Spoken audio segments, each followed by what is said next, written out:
কেন এত খরচ করে বিশ্বকাপ হোস্ট করতে চায় দেশগুলো? রোনালদোর পর্তুগালকে হারিয়ে মরক্কো যখন সেমিফাইনালে উঠল, গুগলে মরক্কো সম্পর্কিত সার্চ বেড়ে গেল 4000%। ইউএস আর ইরান যদি মুখোমুখি খেলতে নামে, সেখানে চলে আসে পলিটিক্স, মাঠ পরিণত হয় যুদ্ধের ময়দানে। মেসুত ওজিলের কথাই ভাবুন, আজীবন জার্মানিতে থাকা এই টার্কিশ বংশোদ্ভূত ফুটবলার ক্লাব ফুটবল মাতিয়েছেন, কিন্তু জার্মান জাতীয় দলে মুসলিম পরিচয় ও তুর্কি শেকড়ের কারণে বৈষম্যের শিকার হয়েছেন বলে অভিযোগ তুলেছেন তিনি নিজেই। ফিফা প্রেসিডেন্ট জিয়ান্নি ইনফান্তিনো ট্রাম্পকে দিয়েছেন একদম নতুন করে বানানো এক পুরস্কার, নাম তার FIFA peace prize. Mister Donald J Trump. আমরা দর্শকরা হয়তো মেসি রোনালদোর গোল উদযাপনে মত্ত থাকি, কিন্তু এই সব কিছুর ব্যাকগ্রাউন্ডে লুকিয়ে থাকে আরেকটা খেলা।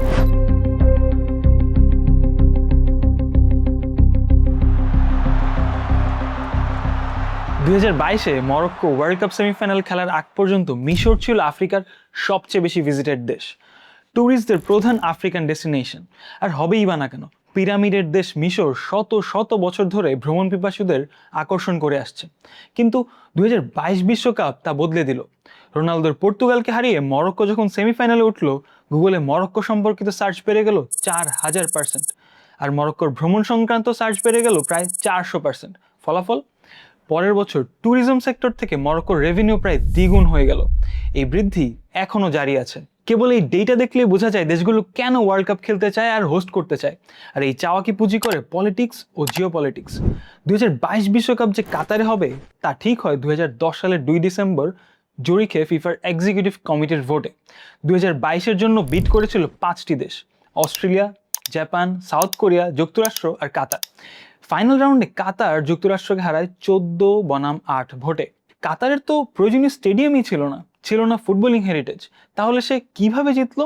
অভিযোগ উঠেছে আফ্রিকান ফুটবল কনফেডারেশনের কংগ্রেসের পুরো খরচ স্পন্সর করা থেকে শুরু করে এক্সিকিউটিভ কমিটির সদস্যদের নানাভাবে প্রভাবিত করার মাধ্যমে কাতার ভোট বাগিয়ে নিয়েছে। 2015 সালে ফিফা কেলেঙ্কারির পর সুইস প্রসিকিউটররাও এই প্রক্রিয়া নিয়ে তদন্ত শুরু করেন। কিন্তু কেন এত খরচ করে বিশ্বকাপ হোস্ট করতে চায় দেশগুলো? একটা লাভ তো বললাম, ট্যুরিজম সেক্টর ডেভেলপমেন্ট। আজকের দুনিয়ায় একটা টুর্নামেন্ট কেবল খেলা হিসেবে ফাংশন করে না। ইউএস আর ইরান যদি মুখোমুখি খেলতে নামে, সেখানে চলে আসে পলিটিক্স, মাঠ পরিণত হয় যুদ্ধের ময়দানে। এক দেশ আরেক দেশের উপর আধিপত্য প্রতিষ্ঠা করে খেলার মাধ্যমে। দর্শকদের মনে তখন দুই দেশের পলিটিক্যাল হিস্ট্রির দাবার গুটির মতো চোখের সামনে ধরা দেয়। ব্যক্তি পর্যায়েও এই রাজনীতি স্পষ্ট। ইজমির বাইরাকতারেভিচের কথাই ধরুন, যুক্তরাষ্ট্রের উইসকনসিনে জন্ম নেওয়া এই উইঙ্গার ইউএস যুব দলে খেলেছেন, এমনকি একটা সিনিয়র ফ্রেন্ডলি ম্যাচেও যুক্তরাষ্ট্রের জার্সি গায়ে দিয়েছেন। কিন্তু 2024 সালে সিদ্ধান্ত পাল্টে যোগ দেন বসনিয়া ও হার্জেগোভিনায়, এমন একটা দেশে যে দেশ 2014 এর পরে আর বিশ্বকাপ খেলেইনি। কারণ তার বাবা মা দুজনেই সেব্রেনিৎসা গণহত্যা থেকে বেঁচে ফেরা মানুষ। তাদের পরিবারের অনেকেই সেই গণহত্যায় প্রাণ হারিয়েছিল। নিজের শেকড়ের প্রতি দায়বদ্ধতা থেকেই তিনি বেছে নিয়েছেন বসনিয়াকে, এমনকি হোস্ট কান্ট্রি যুক্তরাষ্ট্রের হয়ে বিশ্বকাপ খেলার সুযোগ থাকা সত্ত্বেও। মেসুত ওজিলের কথাই ভাবুন, আজীবন জার্মানিতে থাকা এই টার্কিশ বংশোদ্ভূত ফুটবলার ক্লাব ফুটবল মাতিয়েছেন, কিন্তু জার্মান জাতীয় দলে মুসলিম পরিচয় ও তুর্কি শেকড়ের কারণে বৈষম্যের শিকার হয়েছেন বলে অভিযোগ তুলেছেন তিনি নিজেই। তার রিটায়ারমেন্টের পর শোনা যাচ্ছে তুরস্কে ফিরে তিনি রাজনীতিতে সক্রিয় হতে চান। 1978 সালে আর্জেন্টিনা বিশ্বকাপ এই হোয়াইট ওয়াশিং এর সবচেয়ে কুখ্যাত উদাহরণ। জেনারেল হোর্হে রাফায়েল ভিদেলার সামরিক জান্তা তখন ক্ষমতায়। দেশ জুড়ে চলছে ডার্টি ওয়ার, হাজার হাজার মানুষ গুম করে দেওয়া হচ্ছে। ঠিক যে স্টেডিয়ামে ফাইনাল হয়েছিল তার কয়েকশো মিটার দূরেই ছিল নেভি মেকানিক্স স্কুল, জান্তার সবচেয়ে বড় ডিটেনশন সেন্টার। মাঠে যখন উৎসব চলছে, পাশেই তখন চলছে গুম আর খুন। ভেদেলা এই বিজয়কে ব্যবহার করেন নিজের শাসনকে বৈধতা দিতে, বিশ্বের কাছে একটা গর্বিত ও স্থিতিশীল আর্জেন্টিনার ছবি তুলে ধরতে। একই কাহিনীর পুনরাবৃত্তি ঘটে মুসোলিনির ইতালির বেলাতেও। মুসোলিনি নিজে ফুটবলে খুব একটা আগ্রহী না থাকলেও বুঝেছিলেন এই টুর্নামেন্টের প্রোপাগান্ডার ভ্যালু। তাই ফ্যাসিস্ট ইতালির ইমেজ পরিষ্কার করতে পুরো আয়োজনকে হাতিয়ার হিসেবে তিনি ব্যবহার করেছিলেন।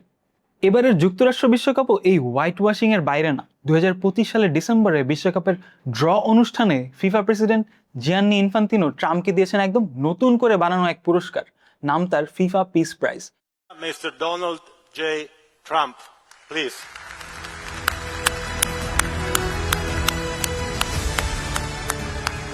ইনফান্তিনো আর ট্রাম্পের এই ঘনিষ্ঠতা নিয়ে ইতিমধ্যে ইউরোপিয়ান পার্লামেন্টের 50 জনেরও বেশি সদস্য ফিফার কাছে আনুষ্ঠানিক তদন্তের দাবি জানিয়েছেন। তারা প্রশ্ন তুলেছেন ফিফার রাজনৈতিক নিরপেক্ষতা নিয়ে। কিন্তু ফিফা কেন কন্ট্রোভার্সিয়াল শাসকদের এই সুযোগ দেয়?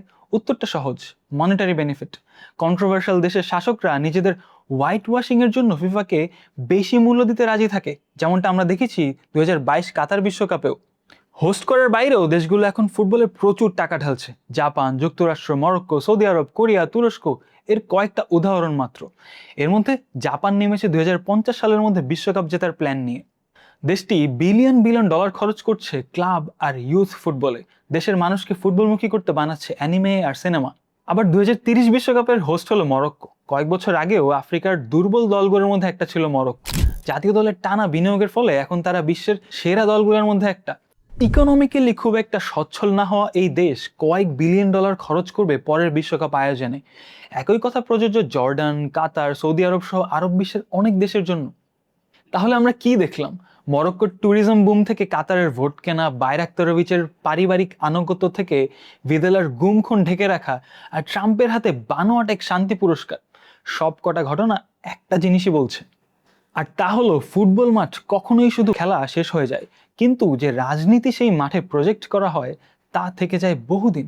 আমরা দর্শকরা হয়তো মেসি রোনালদোর গোল উদযাপনে মত্ত থাকি, কিন্তু এই সব কিছুর ব্যাকগ্রাউন্ডে লুকিয়ে থাকে আরেকটা খেলা, সেটা হলো ক্ষমতার খেলা। আর সেই খেলায় আমরা কেউই নীরব দর্শক নই, বরং আমরা সবাই আসলে অজ্ঞানে বা সজ্ঞানে সেই ক্ষমতার শিকার, অনিবার্য অংশ।